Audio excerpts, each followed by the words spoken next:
प्यारे बच्चों, आप सभी का हमारे हिंदी देविका हिंदी संसार यूट्यूब चैनल पर स्वागत है।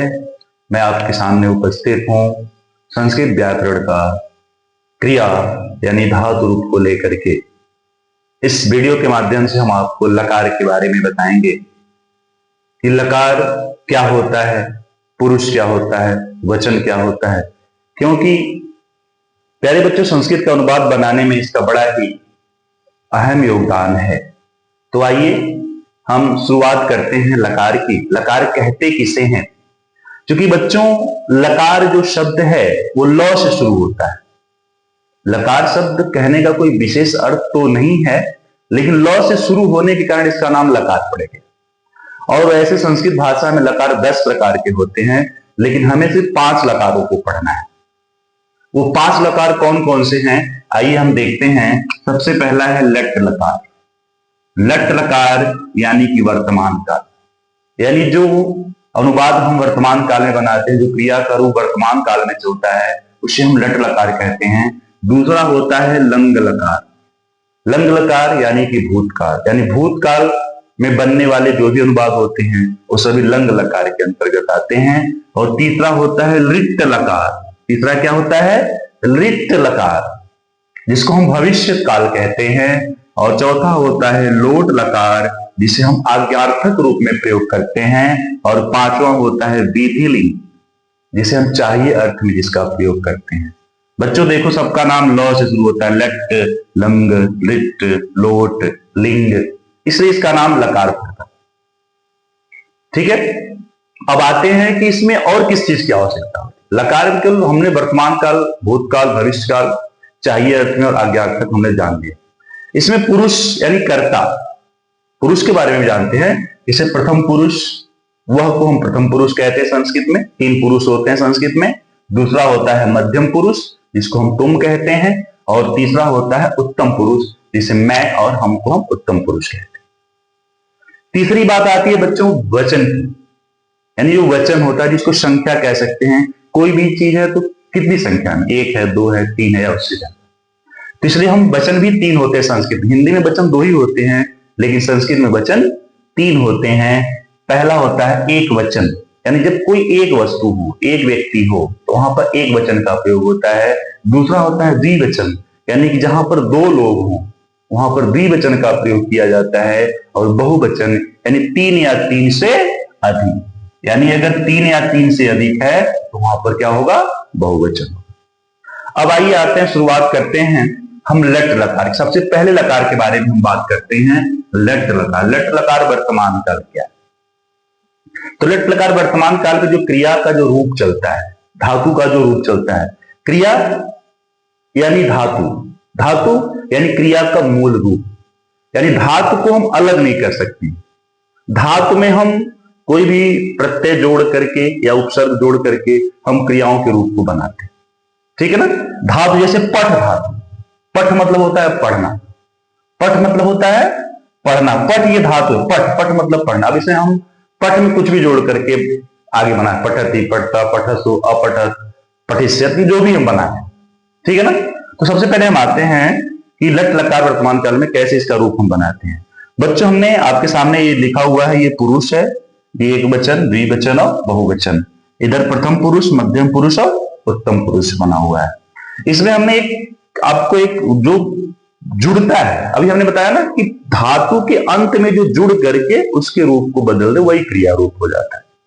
तो जैसे हमें लट लकार में अगर हमें पढ़ना है, लट लकार हमें जानना है, तो हमें इन शब्दों को अगर हम जानना है, हम किसी भी धातु का रूप आसानी से चला सकते हैं। जैसे ये अति, अतः, अंति, असि, अथः, अथ, आमि, आव, आम। अब यहां देखिए, अथ यहां भी है, अथ यहां भी है। अंतर क्या है? यहां पर अथ है, 2 बिंदी लगी है, यहां पर बिंदी नहीं है, यानी विसर्ग यहां पर नहीं है। बाकी सब में आपको अंतर दिखेगा। अब हम कैसे बनाएंगे? तो सबसे आसान तरीका हमने आपको बताया ना कि पठ धातु, जो धातु क्रिया का जो मूल रूप है, उसको हम अगर यहां पर रख दें और इसको जोड़ दें तो ये क्या बन जाएगा? क्रिया रूप बन जाएगा। आते हैं कैसे बनेगा। पठ को हम लेकर के आते हैं, प छ, पठ धन अति, क्या बनेगा? पठती, यहां पर पठ है ये, ट और अ, यहां पर ठ आधा यहां पे लगा हुआ ना, क्या कहते हैं कि जो हलंत लगा हुआ है, ये मूल व्यंजन है, ठीक है ना। मूल व्यंजन अब और जब जुड़ेगा, अब ये पूरी तरह से व्यंजन बन जाएगा। और ठ में जब और जुड़ेगा, ठ हो जाएगा, क्या हो जाएगा, पठती। ये क्या बन जाएगा, आपको यहां हम लिख के दिखा देते हैं, ये हो जाएगा पठती। अस में जोड़ेंगे पठ धन असी, क्या हो जाएगा, पठसी। आमी में जोड़ेंगे पठ, तो क्या बनेगा, पठामी। उसी तरह से हम यहां जोड़ते हैं, अतः में जोड़ेंगे पठ धन अतः, तो क्या हो जाएगा, पठतः। अथ में जोड़ेंगे पठ, तो क्या बन जाएगा, पठथ। और आवा में जोड़ेंगे, क्या बन जाएगा, पठ धन आव, तो क्या हो जाएगा, पठाव। आ रहा है समझ में, कमेंट में जरूर लिखें अगर समझ में आ रहा है तो। कोई प्रॉब्लम है आप हमें कमेंट में लिख करके बता सकते हैं, सर यहां पर मुझे समस्या हो रही है। हम आपको पुनः कमेंट के माध्यम से या पुनः अगली वीडियो में उस बात का जिक्र हम आपसे करेंगे, ताकि आपको पुनः वो चीजें क्या हो सके, क्लियर हो सके। जहां भी नहीं समझ में आता आप हमें कमेंट में बता सकते हैं। अब इसी तरह से हम अंति में आते हैं, पठ प्लस अंति, तो क्या हो जाएगा, पठंती। उसी तरह से अर्थ में जोड़ते हैं, पठ प्लस अर्थ बराबर क्या हो जाएगा, पठथ। पठथ हो गया। उसकी तरह से पठ को आमा में जोड़ेंगे, क्या बन जाएगा, पठामा। यानी क्या हो गया, पठती, पठतः, पठन्ति, पठसि, पठथः, पठथ, पठामि, पठावः, पठामः।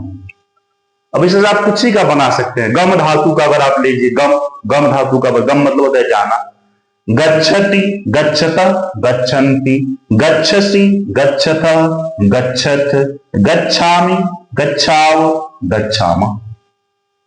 उसी तरह वद का बना लीजिए, वद अभी हम लोग पढ़े ना, अहम वदामि, क्या है, प्रियम वदामि सर्वदा, तो वदामि का बना सकते वद, वद धातु वद मतलब होता है बोलना। अब बना लीजिए वदति, वदतः, वदन्ति, वदसि, वदथः, वदथ, वदामि, वदाव, वदामः। इस तरह से किसी भी धातु का, जो भी आपको धातु पता हो उस धातु को इसमें आप अति जोड़ दीजिए, उसके बाद से उसका क्रिया रूप चल लेगा। और आप इसे पुरुष में, प्रथम पुरुष में होगा पठति, पठता, पठन्ति, मध्यम पुरुष में होगा पठसि, पठता, पठत, और उत्तम पुरुष में होगा पठामि, पठाव, पठामा। एक वचन, द्विवचन और बहुवचन।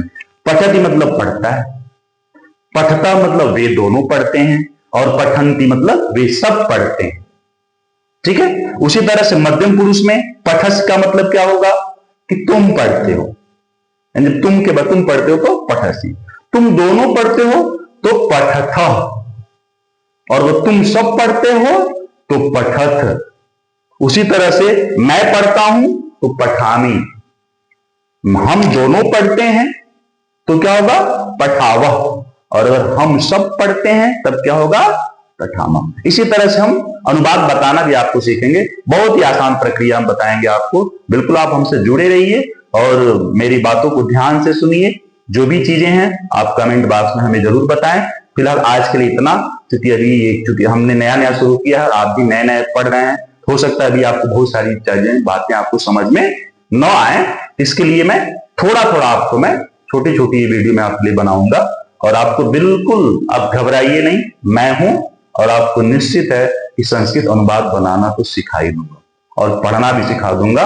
और आपको लगेगा कि जब से मैं सर से जुड़ा हूं तब से मैंने संस्कृत अच्छी तरह से सीख लिया, समझ लिया है। चलिए इसी के साथ आज की वीडियो में अपनी यहीं पर बंद करता हूं। नेक्स्ट टाइम मैं आपको सारे लकारों के बारे में बताऊंगा, लट लकार, लंग लकार, लिट लकार, लोट लकार और बेदिली, इन सब के बारे में बताऊंगा। किस तरह से धातु रूप चलेगा, किस तरह से आप उसको याद करेंगे, किस तरह से आप पढ़ेंगे और अनुवाद कैसे बनाएंगे, क्योंकि मेरा काम है आपको सिखाना। किसी भी तरह से मैं आपको अपने वीडियो के माध्यम से, अपने इस पढ़ाई के माध्यम से, अपने इस चैनल के माध्यम से आपको मैं एक न एक दिन संस्कृत का विद्वान बनाऊंगा। इसी के साथ नमस्कार, गुड बाय, फिर मिलते हैं अगली वीडियो में। धन्यवाद। आप सभी का एक बार पुनः हमारे देविका हिंदी संसार चैनल में स्वागत है, अभिनंदन है, वंदन है। प्यारे बच्चों, अगर मेरी वीडियो अच्छी लगी हो, समझ में आया हो तो अपने दोस्तों के साथ जरूर शेयर करें, उन्हें बताएं और कमेंट में बताएं कि कैसा लगा, समझ में आया या नहीं आया।